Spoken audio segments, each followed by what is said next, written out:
By now, you know the story. In fact, you probably know more about Tiger Woods' infidelity and subsequent divorce from wife Elin than you ever cared to know. Many found this sex scandal to be shocking, but perhaps you were even more shocked to see the 2010 Nike commercial produced in response. This commercial was clearly exploiting Woods' personal life in hopes that you, as the Nike consumer, would look past Tiger's faults and continue to support the Nike brand. They used strategic techniques such as the exploitation of Tiger's deceased father Earl's voice, which was taken from an interview done several years ago and skewed to address Tiger's recent infidelity, the image of the Nike swoosh, and the image of Tiger Woods himself to regain your loyalty to their brand. As a current or potential Nike consumer, I believe that you should be appalled by this commercial and Nike's unethical decisions. Now, let's take a closer look at the commercial itself. Tiger, I am more prone to be inquisitive, to promote discussion. I want to find out what your thinking was. I want to find out what your feelings are. And did you learn anything?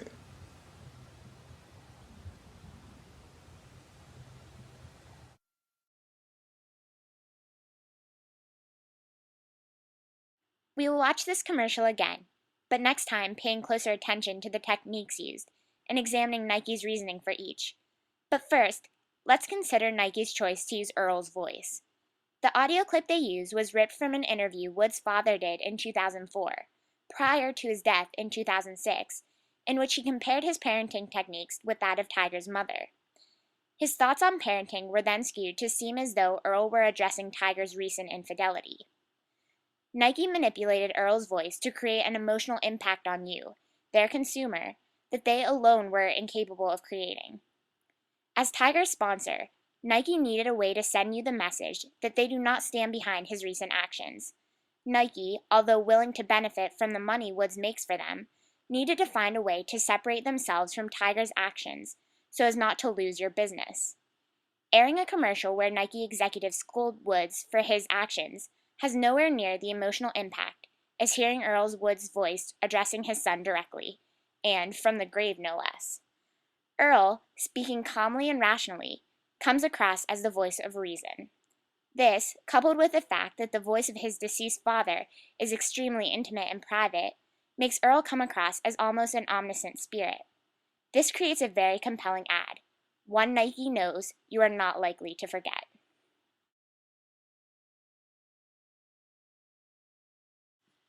The use of Earl's voice in this commercial is also intended to make Tiger seem childlike, and not a man whose life was recently turned upside down by the news of his infidelities.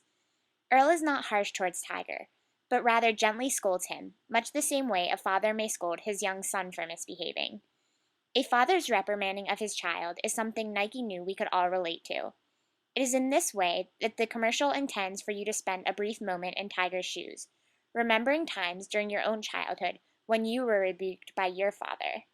When the ad cuts Tiger down to size, it deceives you into feeling sympathy for him, as the impression of a childlike Tiger is for a moment more powerful than the knowledge of his recent infidelities.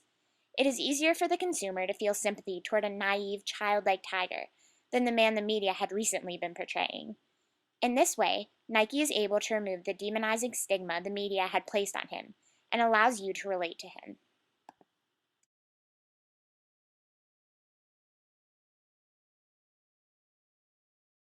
Now, as we watch the commercial again, be sure to pay specific attention to the simplistic imagery. Tiger, I am more prone to be inquisitive, to promote discussion. I want to find out what your thinking was. I want to find out what your feelings are. And did you learn anything?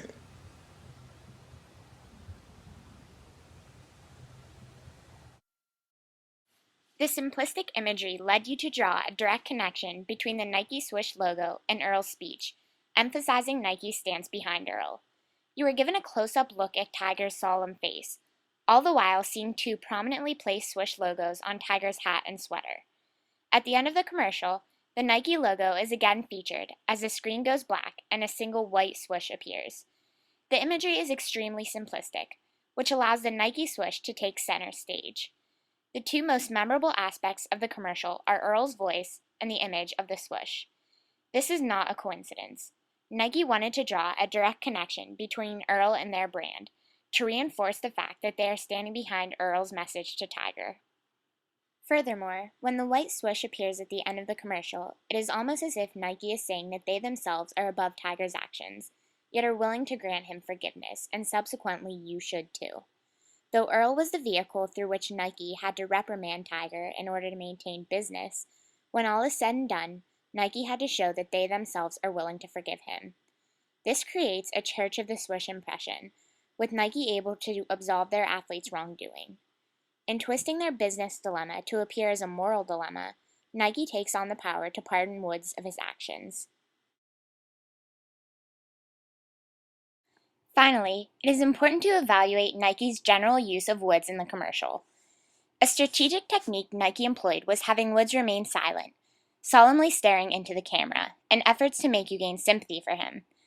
Woods never responds to his father, but rather, in an effort to make him appear passive, he never utters a single word.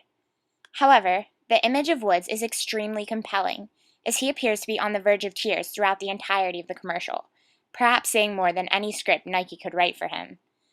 As he stares into the camera with puppy dog eyes, the image is so powerful that it is easy to forget all of his wrongdoing.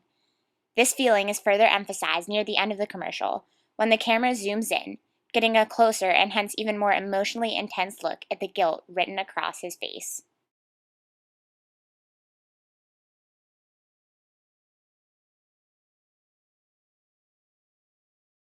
So why do the techniques the Nike Corporation employed in their 2010 Tiger Woods commercial matter? As a consumer, you have to recognize when the company you support employs advertising methods that are unethical, particularly when they exploit the personal life of one of their sponsors for profit. The Nike Corporation could not afford to get rid of a spokesperson as recognizable as Tiger, so they came up with a way to publicly reprimand him and still maintain profit. By using something as intimate as the language of his dead father and skewing his words to create the message they themselves were trying to send, Nike exploited their spokesperson in an extremely unethical way.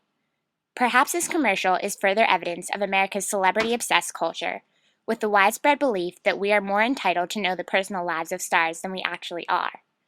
Even so, in using a man's marital infidelities to sell more sneakers, an ethical line was clearly crossed. Few would argue that Nike's actions were wrong, but please, Nike consumers, do not let your beloved brand go blameless in their response.